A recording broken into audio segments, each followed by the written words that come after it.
राजकुमार जी पन्नू भाई साहब से निवेदन करता हूँ। परिसर में भी बाबा साहब की मूर्ति होनी चाहिए और उनके समझाने हम जितना कहेंगे उतना कम होगा, क्योंकि उन्होंने अपना जीवन संघर्षों में जिया, लेकिन उनको इन संघर्षों का सामना न करना पड़े, समाज में असमानता का सामना न करना पड़े, उसके लिए समानता की बहुत बड़ी लड़ाई।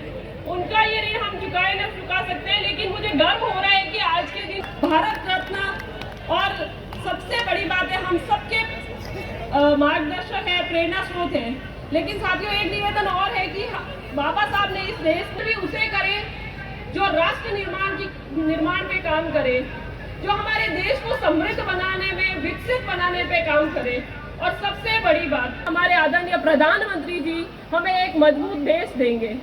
सभी से आग्रह है कि प्रधानमंत्री जी बाबा साहब के लिए देश विकसित होके रहेगा। आज इस चुनाव पे न सिर्फ अपने देश की बल्कि पूरे विदेशों की नजर। देखिए, बाबा साहब भीमराव अंबेडकर जी की आज जयंती है। मैं आपके माध्यम से जयंती के अवसर पर सभी को शुभकामनाएं देता हूं।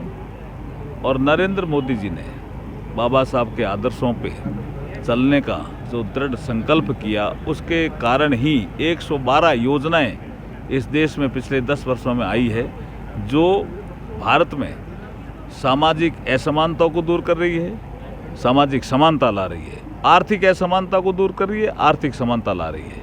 ऐसी 112 योजनाएं हैं। जैसे मैं एक उदाहरण देकर समझाऊं, मोदी जी से आने से पहले गांव में एक घर में शौचालय नहीं, ये असमानता थी, उसको मोदी जी ने दूर किया। और जब असमानता दूर होकर के समानता आती है तो समाज आगे बढ़ता है, समाज श्रेष्ठ बनता है, देश भी श्रेष्ठ बनता है। यही भाव नरेंद्र मोदी जी की नीतियों में झलकता है। देखिए, जो आज घोषणा पत्र जारी हुआ है वो विकसित भारत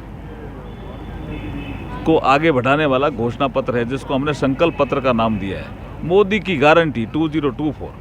हर सेक्टर में, कोई भी ऐसा सेक्टर नहीं है, हमारा सीनियर सिटीजन का सेक्टर हो, मुद्रा का लोन हो, उसकी भी सीमा 10 लाख से 20 लाख कर दी।